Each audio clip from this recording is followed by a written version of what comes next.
na the others mudi nkomo this in a compare no has bisa me say Kotoko has a visi say. Na I know they say a prediction now and any prediction. There be more than any different from me Biggie, yeah, the difference in the saying. And you're born now being a area. And you can see Kotoko be 2-1. Na see akase Kotoko be difference here. Say the stats and history and calculation. And I see a day sunsumu. See I'm doing no sunsumu. Sir. Okay. Sounds like over say bia. Over one who has team one Kotoko. Now what the near to 2 kase we bia Kotoko team na ho de ne wosoro. And now has team na ho de wosoro. Sana mo de no ye no. But me de ni de I always go for hearing what I see. So many times so ubetimi atie bebam but say amama nkofo beble so beble mu at times say amu beble mu aha because we say the work beble mu na just say na enye no kre because ebama te say the na no kan ebam no enye news obi enka but amama king kamawu now we na no ko kan yede na eno ami koya so na me point no mo de yare ni bi ba ntina me hwe ayarefo obi ntia ma me cheho me hwe me phone no me ba miss course was e ko be 16 na ntia die ni na hwe ma na mu se no ba ko afre me be 5 me fre no a wo se ya hye wo de twan ni ampo wo be hu na me se how go cast on me has o me cast on be se ko no mu ni se o ma hye first go be se ko nti wo de na hu ni se ye o te wa na ba ma abeto na so diana me ebi o ha me bo asem ni madwun sisi me ya sorry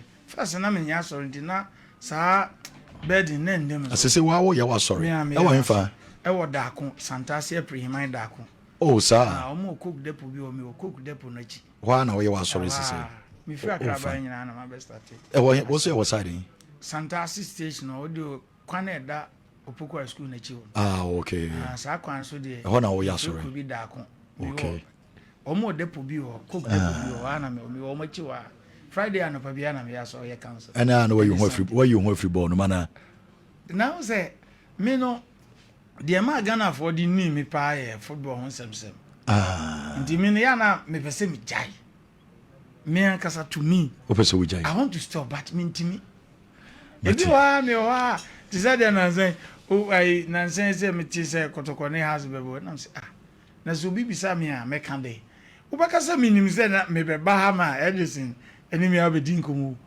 nti meti wona na minya hearing oza adoma che de emiensa kwanya nyankopon fase ni pa kasa e do so pa e 3 ba ko ye hearing ena ba ko ye niema uhu ena ba ko ye dreams ti mi bisa me ho sa no na minya hearing ese Kotoko be wi ni gi hwe so nyanya me adwuma no ti na ka ho hwe no so ki ni na ka ho he agudi enya boni o sa on agudi enya boni agudie okay 1 Corinthians chapter 9 verse 24 ma Edison kade o ma me ade 1 Corinthians chapter 9 verse 24 to 27 adena na apostle Paul kasa o de agudie ye mfato say e Christopher yenso yensi mirika boxing nyina o hwe apostle Paul type AD 60 mu asem na me kan yo and apostle Paul de agudie imirikatuo ni boxing de ye mfato ma nipa nti agudie na nya bono obi di agro nya bono nya fomso bia sa agudie bono ni nka banga adwuma kra de nkenye kra because bible ni se mfa usika ma urifem e bible no it is se mfa usika nya den e ma ahurifem ase me diska beto na odi bi ka ho amame no e bible ni se nye nti so agudie de den no agudie me bobo se enye yeah, me say. When some does me commercial break up this year. And yes, I don't know. No, not che. I'm sure. Me konso bi pese o WhatsApp me a. Eh, sir. Na kin. Send the advert na. Say maka che se manyini o. O de come minti can 055 339 2020 055 339 2020. But I say. I feel my starting league now. Never na me did your baby need or we Only big mo e me dis ankomo no. Now dey for mo dey na bro mo. Me that say eno hey SEER GYAN. But my member we into the happy birthday you know about Akua or Lawson company. The shase ye. Wo hwe promo mo shase ye and nipa me hu o ma minister agye no ye Asante regional minister ana Greater Accra de omo ye no so no unim kofo di nkomo so a esama nkofo by so as obi aye involved eba gal campaign for organizer ye politicians na obi aye involved ministry obi a chese obi a pese opush sa game we ema ye de enimonyam hye kan ma the president of the land. I mean, when they said the first thing I could commit to Makani, say the organization was spot on, now a top notch. Security wise, on say Ghana has a football, no. Your matches be a security that was formed by much of this magnitude, near who say security level no was so pan. And now, baby, police for, military for, they say, not security tight. Nye baby na bit mafa end baby aka choro say accreditation ka choro say for ha say one for ho on besan one for ho on besan e dey ya obenya one or two issues be by in general no na I think say about security aspects so a na baby aye tighter e got to a time baby wo kra ura o was o se chew pai o mu nja ma won kosa even class accreditation kra o kra be se chew very well ansa no was afro so akọ VIP also in terms of security so me de then omo de the idea of bringing in artists to perform no na and so was most especially Shatta because on say oko Greater Accra nipa ba ko a omo mfa nsi form here Charles Niama Shatawale and obaye no so no also be ginger crowd no ne other guys to obaye ni nyina no so I think say everything omo hye ni nyina na plan ni nyina no kwakumi mo ne say na successful near point ye no apart from the obegina ni je has to folk omo complaining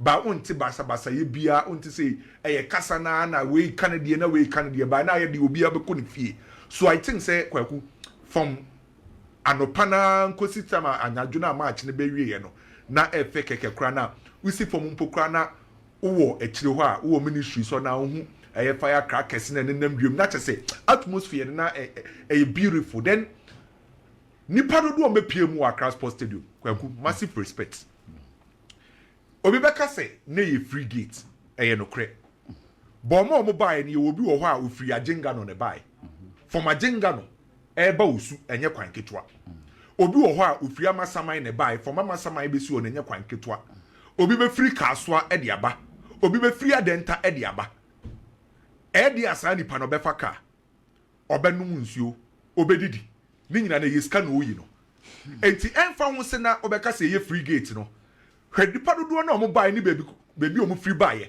enkofo free kuma se koyo ni bebre free kuma se koyo eno na ye case ka no fine enye gate no ntimi ntua so nipa dodo na omo begu Accra Sports Stadium no na kwaku efe eno nim se eba yes baby a scoreboard no wona initially na plan ye say omo mbiem obi ambetena ho ba wona echi nipa ne begu ho sa no na wo se scoreboard ase ho no na wo so mu biema nipa ne ba no mu jai soro ne nko a enti ase nipa ne ba ya ma ne ye fe en ye hope say enkowie senya so kwaku from organization everything minim say game ne beba so de bai omo organizing nipa dodo ombe pie mu Accra Sports Stadium ene artist ne so ombe performing security personnel obi bia o play ne part say president cap no be ye successful and I think say I was see a Bobby Biaba so and in some trophy so a promote match we no pay so I think say at least Obia ye na femu de ma enu game ne successful. I think say very important. I think in China there me share television no you say Shatta buy no I mean Obejamu Stadium boy pa Shatta so gather a lot of people there. Okay. I think say so far say the BIA President's Cup no say ya can generate a lot of excitement and since the aka consistency Gaka for be consistent with Nyama kakra you because obi ordinary hwe bia no it was good. Oh yeah, it was good.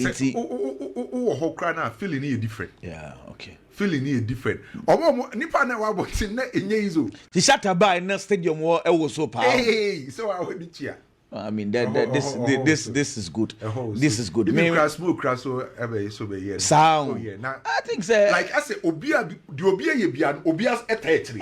The blend of the music industry and the football no ekọ ekopa what I say a ching nipa dom eba she shata by obenya football fans kakra what I say and almost so omo panyum no so ebia Kotoko ne has displayed kakra so actually omo kakra into the blend of two I mean omo ya adwen but I think say yeah before yeah be ko rura game no mo big ba be che na adwen meme so ma adwen kakra ne say as I say a schedule date ni because 2 years in ye as a time I edition no ye ha claps no inti either say ye ben say ye ball league ni wie ye pe 1 week pepepe ni ye ball president's cup then the teams will come their place no say season no your last game ye the real season no your president's cup and now so say the first game before the season begins quite to say maybe a community shield and but what I say the clubs will do their pre-season and they will come and play but time when now they be a channel just say your real season up you my place no call if you no ma be kakra and some start pre-season in Tibet 2 years in ye Kotoko ne has intimate a proper pre-season because of the presidential cup dates intimate sad and me pa and now no did complaining even time nimpo kro mo share no na wo say no almost asesa it is bad it is bad initially na 4 by now also almost 5 come me big wadaroma Koko I think say adie bia ye hu wo Accra Sports Stadium enra bia no was because of proper organization and then proper promotion. These two things ne ko fa adie na ye hu ye and so at the buyer the organizers did very well. The NSC kum Emma game in a corner, the NSC kum, Emma game in a fair, Emma euphoria around the game about so no they did it. And then the two regional ministers, the kind of promotion almost so drew people's attention to the game. They did extremely well. The Greater Accra regional minister, the Ashanti regional minister.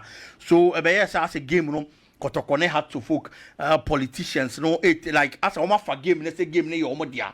Nchomu promote game na game na yefe na game na ya kono nti clearly the catcher men say ye baba bebo games e wo Ghana has seen Ghana Premier League matches whatever matches it is going to be na say you decide this be promote those games very well and ye ma be konkan ama the kind of mileage and attention I hwehwe no ye nsan so atimi aka nti I think that it wasn't bad the organizers the promoters of the event did extremely well and on the kokofa de hu ye ni nyina akwaku and so the buy come here game ni mo well come da say on say recently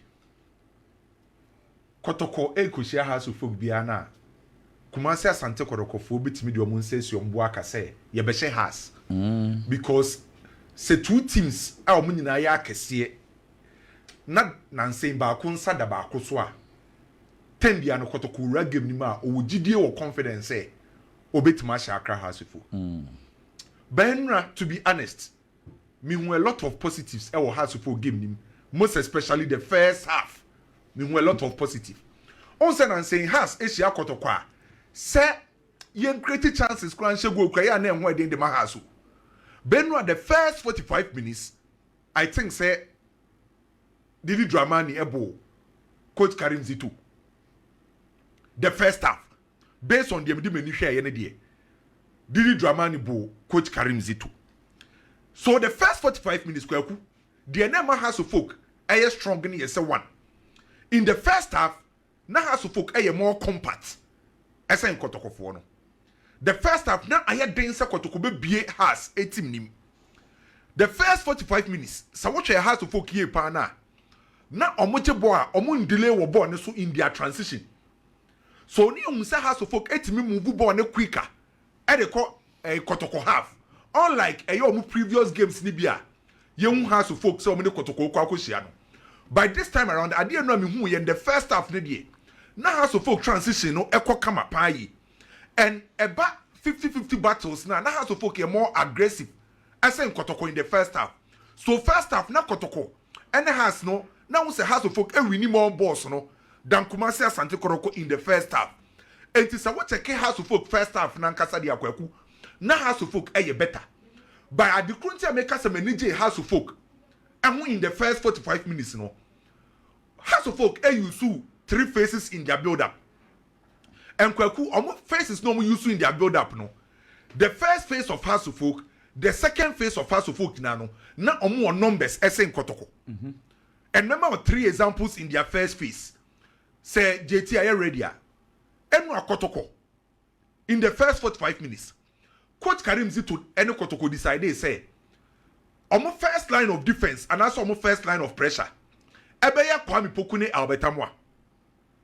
Sa 2 players ne beye Kotoko first line of pressure and also first line of defense. By me no mienu nim say Kwame Poku enyo obi oppress wo.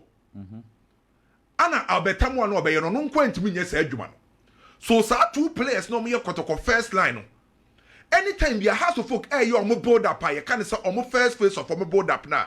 Kwaku House of Folk enya numbers because omo involve omo goalkeeper. No ma say involve another midfielder in the shape of Rafa and Ponsa.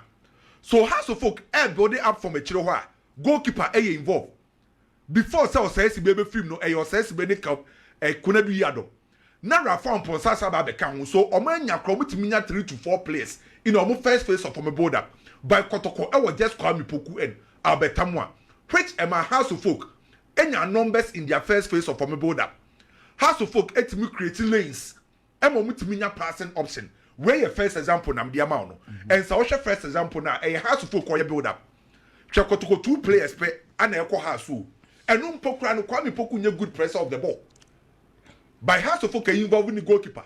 Kwame, ahano. I'm very happy to say we raise this idea. And now, I was very angry with Heart of Folk.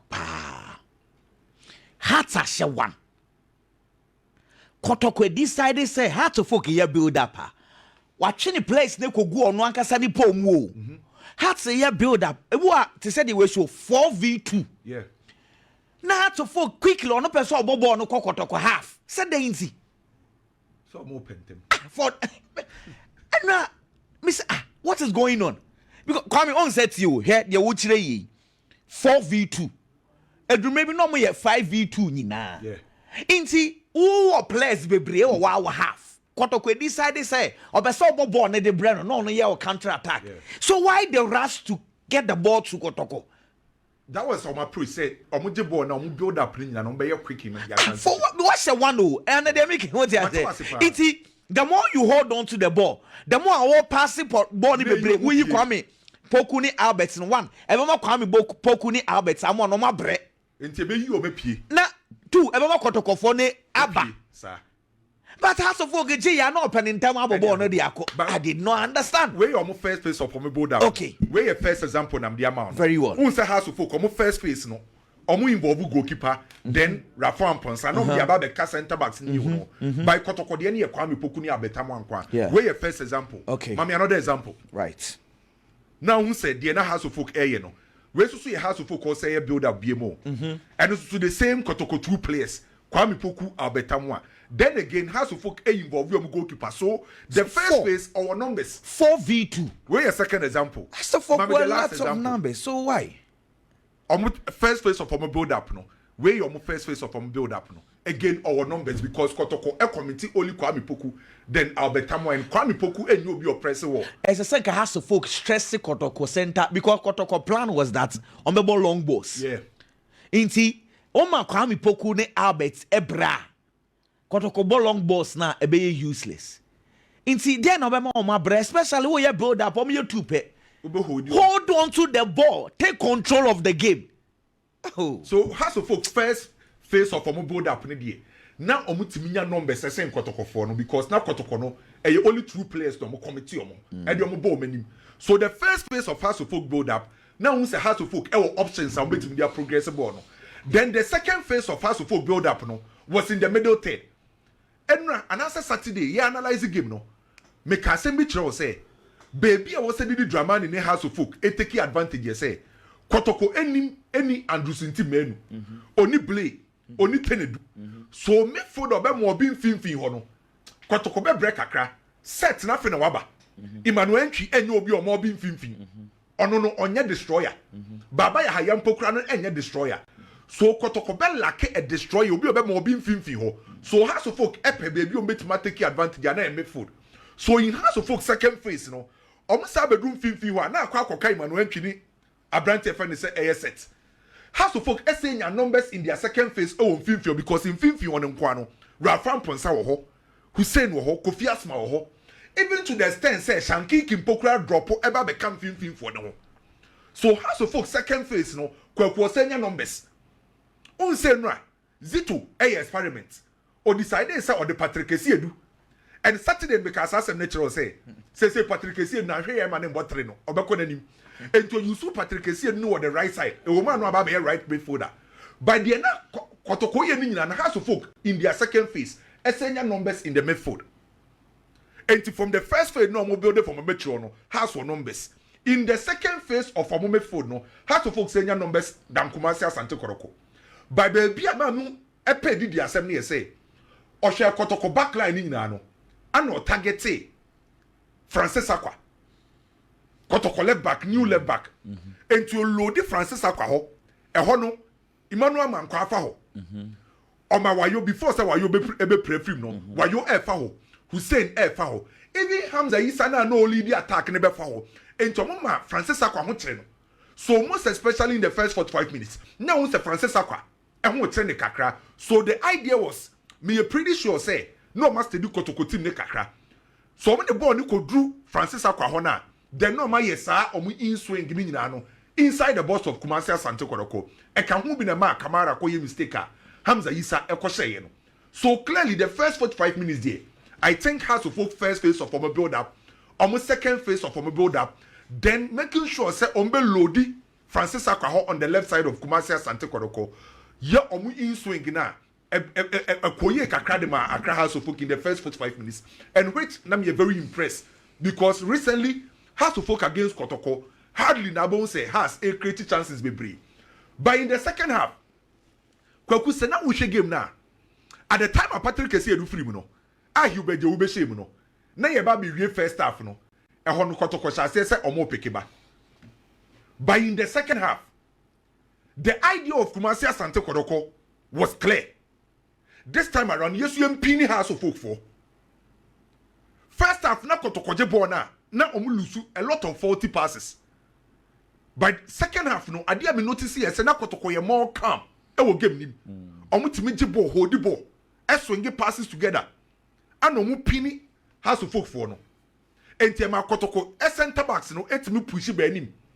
Ema omu beka the midfielders na ho. So the moment omenya sa de bia na afi de Kotoko so push has abanachi. Kotoko so aba benya numbers in the midfield. Se menya no so a. So second half, yes, at the time I Hubert the Umubem, no, Kotoko etimi pini House of Folk ecometry. Where see a Kotoko on so air the build up. Kotoko etimi pini patro Kotoko the for mammy. Also to me pini House of Folk for no. After the Obon say, Sambo no, and it's a career of saying you push your baba be me for this. No baba become way you say second half Nasiano 48 minutes, 51 seconds. Or have be at the position of Samba and Zakaria. Fusenia, or me a center back so. But when they push your ben finfino, yes, second half, Nasia. And they allow Emmanuel to say, after you better my control game no. And the idea of the second half, me say, anytime Yana, Yenya numbers one finfin, Emmanuel to air control, you better wabe kahono. Then a brand friend say Peter Akwamidu. Or was that you isolated no Gina the far wide area. Baby Emmanuel Mankwa because or no Peter Akwamidu no, or you direct. Our quick feet, mean predicting the 9 or the baby catcher. And the time you a Peter Kwamidu, and no expand the House of Folk team no. So second half, nothing the Kotokwasha say, or move baby House of Folk team in Kakra. So second half, no Kubek here. Na Emmanuel Mankwa for Peter Kwamidu Bebri. Because on why isolating no. And our Jibo Nubia or your quick and a Makumasa Santa Kotoko. SRCS or Musenyo go then Emmanuel. Kwaku. Abrante no control Finfin, most especially in the second half, to be honest. Also, the ball skills no was through, the technical ability no was through. Then that go now Kotoko say, you know. Albertamwa. On your selfish. Okay, I bet it. Bona or boy, you know. Also, no, Nini and Denny. A quay any strike, Uncle Ben, I do so be shooting at you. Yeah, and then a crack. Uncle Ben, I do so be shooting. So I think, say, in the game, the first half, na a did drama in the then. The second half, now you coach Karim Zito there. But you know, Kotoko ya there, House of Folk so I'm good at wedding masses. I do say that or you're on the losing side back. Okay. Kotoko kwa Africa. I was sent a modern body beka hu bibri. I mean Kotoko pe long balls bododo. Kotoko Africa no mo kwa na was some modern body beka hu bibri. Zito long balls no. I was say you beka hu bibri. It is good when you go long, especially while better one Kwame Poku who run on the shoulders of defenders, but it is becoming too many. What I say, Samba G ya, entry G ya, entry do maybe na me wo park no swan committee and say only bo. Anytime we be an or jibo pejadi ya, yes swinging ko. No, sometimes carry. Oh, but I think say the Okano. Me no to see Saturday in the first half. Major take me points down. Oh, okay. By in the second half, I say no my calm kakra. Exactly. And Saturday we yes I calm no me kind passes. We almost swing passes about 7-8. And no the ball no come up Pitakwa. And no foul no. Exactly. Kotoko good passes of the ball. So why is it that you always want to go long? Big young na you know. Koku Hatofog ni Kumasi Asante Kotoko. Hatofog started the game very well, especially in the first half. It was because Pedia Mimi hu you know. Didi Dramani had a team na meka say omunimo mo ho. Hatofog players are na available no where players are in the just ended season. No mona ball mo ho. It was a core of the team and I did Dramani selected for the Hatofog game. Kumasi Asante Kotoko. On the other hand, a lot of the players were players are only available for Kumasi Asante Kotoko in the just ended season. But Coach Karim Zito adding new players to the Kumasi Asante Kotoko team. And he had to focus there no. Na players ne wo honom na and Asante Kotoko there ne kakra be ka ho. We ye no ni free on one. Se JT be ma me had to focus picture na how had to focus started the game e mo munya control e wo team ni mfimfin honom. Wo hwe had to focus midfield na emrante na e bom mfimfin no. Kwesi Asma Amponsa and then Hussein. These three midfielders, won't film outnumber Kumasi Asante Kotoko midfielders no. Because Kumasi Asante Kotoko started the game with a 4-4-2 formation, a typical 4-4-2. It's JT Bemaya Asante Kotoko 4-4-2 there now. Nam film was Emmanuel Entry, and you could just set in Kwan. It had to folk any aside dominance and won't film honum. Yabako second half no. What changed for Asante Kotoko was when Coach Karim Zito, a player friend Patrick Kasiedu, and so at the free game anymore. Or ye Patrick Kasiedu free game anymore, and or reverted to the typical 4-3-3. I nimsa Asante Kotoko ebono. That was when things started to change for Kumasi Asante Kotoko. It's your free almost to be numbers. I won't film one man. No more the battle had to focus numbers and they won't film no. Hubert Jew a bad game nimno. Why add anything to the Kumasi Asante Kotoko team? Mimble and the first game for Kumasi Asante Kotoko. But the presence on the field, the Mas Asante Kotoko formation necessary, made the Kumasi Asante Kotoko team better than the Yehuye, and so our first half, and I believe say no na magic no, and the Kumasi Asante Kotoko Bobo Bukono. Karim Zito answer game nasi how he was able to read the game, and who said these are the changes and what's a necessary game the back in me favor. Maybe Coach Karim Zito about so because how was starting game no could say a point and Asante Kotoko Lucy ya ye move be bianca and never to chopping board and so. Yeah. But what me read the game necessary in the first half. Yes, first half. I think say what the me bozi to about first half he realized said the experiments he wanted to do amfa. I mean Patrick Asedu hono the amfa. And then that midfield near too flat into hard to took domination, especially all the central areas. And they had numbers more than Kotoko. Exactly. And realizing the mistake. Oh, yeah, changes in Anna BBI. You should also tell the coach, Patrick Kasiedu, Pebby or Peso or Denebono. If you are going forward, the name of Bessie Sandia, but Pedium and Ranadier. It was Patrick Kasiedu's worst game for Patrick. If coach wants to do that, the guy will need 6 months constant training on there with the ball, the manual. Because he's too predictable there. So, naturally, on any position. So, I be number 11. Yes. What is about the Kotuna into a Chibola? Share the body posture. The body posture as a winger, then cry is wrong. I don't blame the guy. Until he will need time. Say, no one coaching person here they are. As I said, coaching in Yabu, trade the man. That's it, but it's all good. It's all good. All in all, I think Kumasi Asante Kotoko did well. Had to folk there were a bit of a problem. The absence of Osayasibe at the top rubber to had to folk team. Come in, Osayasibe no prana. Yeah, no, proud on the shoulder. Okay. Before the game, Krana on your ball game, you be saying now on 100% fit now. Okay. Way ball shots now it was. Alberta Moss will be a ball shot and a cobble in the shoulder. So, Ampa.